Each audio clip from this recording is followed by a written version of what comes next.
Welcome to a new episode of Film Seizure at the Movies. I'm Geoff Arbuckle, co-host of the Film Seizure podcast that you can catch each Wednesday morning with my cohorts Jason Oliver and Chuck Moore, and my solo show Monster Mondays each Monday afternoon. You can catch both of those shows at filmseizure.com.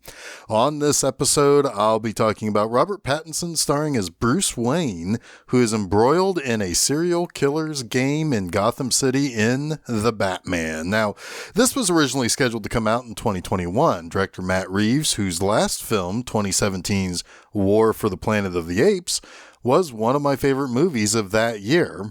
And he was brought in way back in 2017 to make this movie that was previously to star Ben Affleck and be directly tied to the DC Comics cinematic universe. However, Affleck would drop out of the role and out of directing the picture, which landed in Reeves' lap.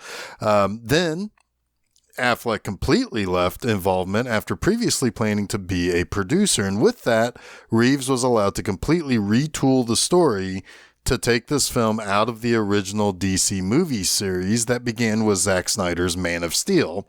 It then turned into what would probably best be described as a younger Bruce Wayne and Batman character that would start one of the more interesting actors of the current day, which is Robert Pattinson. Now, Pattinson, of course, rose to prominence for basically being a hunk in both the Harry Potter movies and the Twilight movies, but he started taking on much more peculiar roles. The Batman was started to kind of line up something much darker and much different than we really had seen before. Now, you see, Batman in the DC Comics is best known not really as a superhero, though he is certainly that, but he's the world's greatest detective.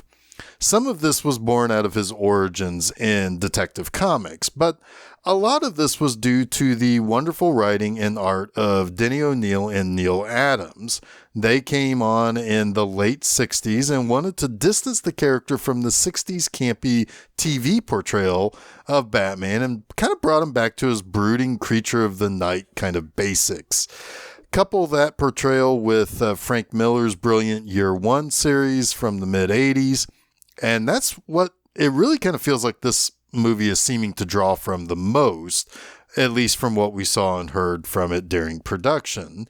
Why is that a big deal? Well, Batman is a detective, and he kind of has almost a Hercule Poirot sense of understanding criminology and what drives people to do what they do, even if he struggles with his understanding of himself.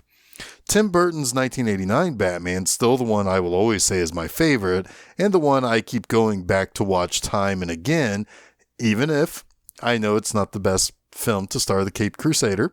He did show a little bit of Batman and Bruce Wayne investigating that Smilex stuff that the Joker was poisoning Gotham with. In the end, it still came down to Batman getting revenge on the Joker and a fist fight on top of a cathedral. Now, each sequel to that film lost that detective a bit more and more until it was just Batman and Mr. Freeze punching each other silly and saying stupid puns back and forth. When it came to the Christopher Nolan portrayal of The Dark Knight, he seemed to hit upon the loneliness and brooding anger under the Bruce Wayne billionaire playboy visage.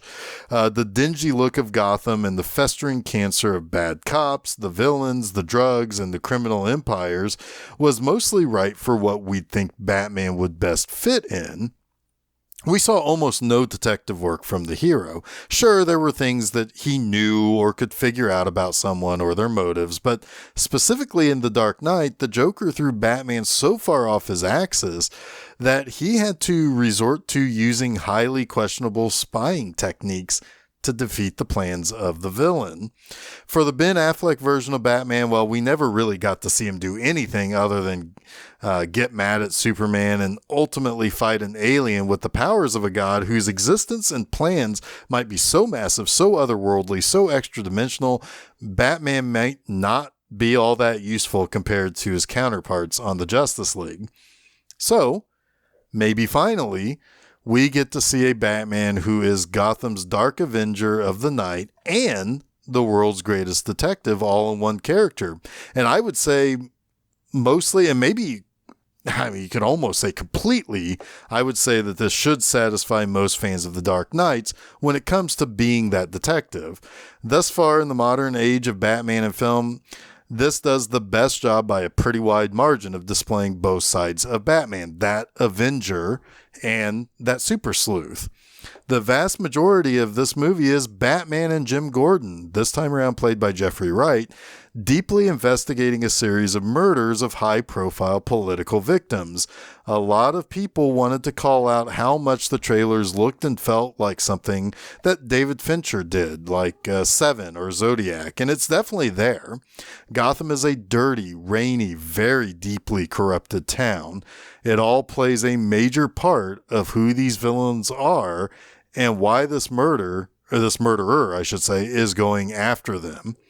And what's more is that there's a line I didn't quite expect from Zoe Kravitz as Catwoman about how a lot of attention is paid to these white men and how they were all privileged and how that really drove a stake between the common person in Gotham and what seemed to grab the most headlines and attention. You didn't really think about it until it's brought up, and it's nicely laced into the movie in the underbelly of what's really going on here. It's not part of the statement that the Riddler, played by Paul Dano, is purposely making. There is an element to it when it comes to one of his targets, and that one really sticks in his craw when it comes to his big plan.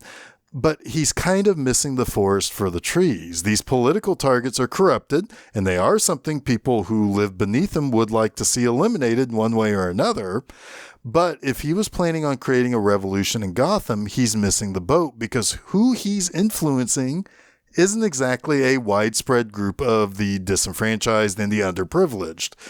Another element that feels so small but paints a much bigger picture is that there's a mayoral race going on in this movie. There's this young, idealistic candidate named Bella Real who seems to want to stand up to do the right thing for Gotham and protect the city and be a voice for change, not just in government, but for the people too. Well, that's great and all, but she finds Bruce Wayne at a solemn funeral and tries fundraising before she pays her respect to the person who the funeral is for. Even the idealistic people like her, and technically Batman, are dirtied in some way. For her, a funeral is not off limits to try to get a big fish donor. For Batman, it is how kind of savagely he beats up a couple of the bad guys in this movie. Now, I just went on a bit of a ramble there, but that's the depth that this movie is working with. We're talking about a legitimately well-directed, very well and purposely written screenplay and story that is neither your usual superhero or, more specifically, Batman fare. Sure, the Christopher Nolan movies dealt with some of the more heavier topics, but this feels so much bigger while also being at times a very personal and angry story, especially with the Catwoman character. Now, across the board, there are fantastic performances. Robert Pattinson makes a fantastic Batman, and the fact that he plays Bruce Wayne as a brooding, lonely recluse means that he doesn't really have to heavily disguise his voice. He might speak somewhat low or softly, but you can clearly understand him. He's being thoughtful. He's measured until he's pushed not to be.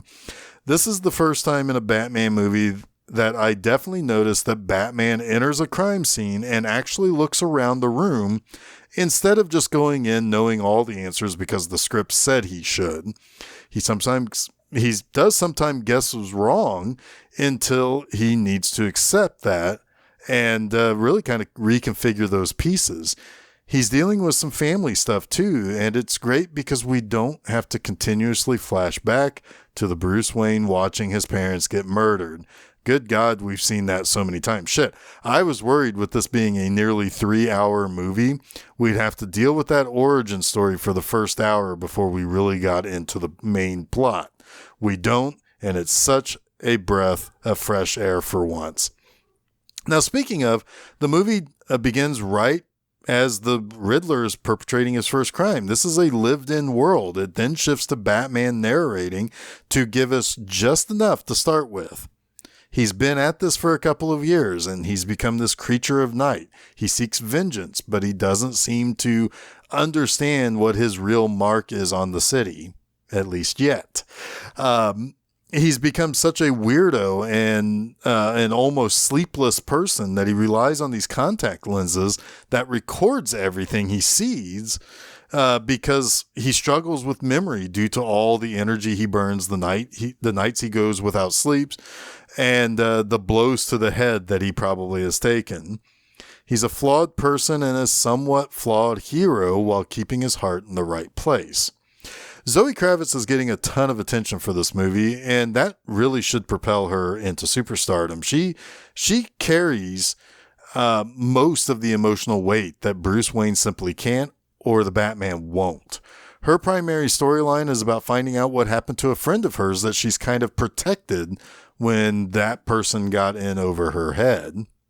Paul Dano is incredibly creepy as the Riddler. He uses certain affectations, or when we do see him unmasked, he makes certain expressions that just reveals how truly deranged he really is. John Turturro is a fantastic Carmine Falcone, the primary mob man of the city and someone who is intimately connected to more than one of the plot threads playing out in this movie.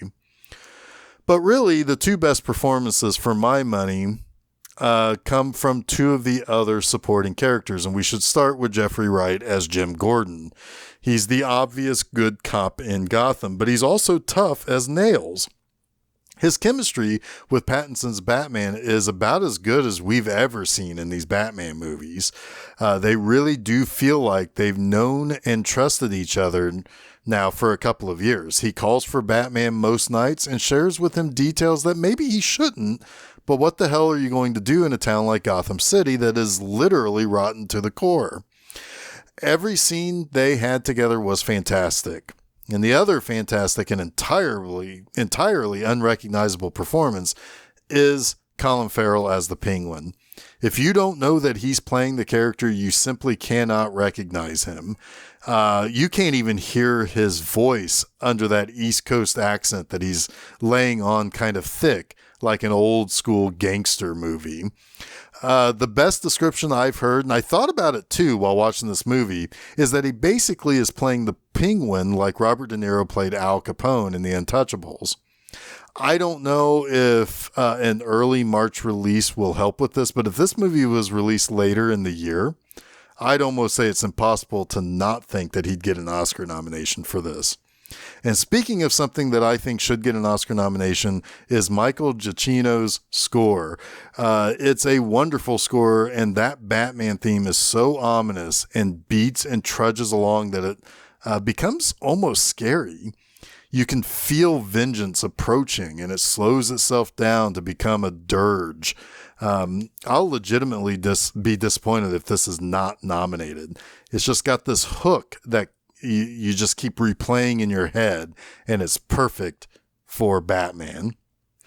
Now, this is an exceptional movie. I'd be hard-pressed to not put this in my top 10, if not top 5 for the whole year. Yes, it's 3 hours long, but it grabs your attention and keeps it. You're invested in this mystery, but the mystery isn't so much the crimes. We kind of get the impression somewhat early who these targets will be. What becomes gripping is the larger picture of the why this person is doing what he's doing and where Batman will find the right pieces to see the full puzzle. I have zero issues giving this movie a perfect 5 rats with wings out of 5. Now, don't forget to follow Film Seizure at Facebook, Twitter, and Instagram so you can be made aware of new episodes of our various shows as they drop.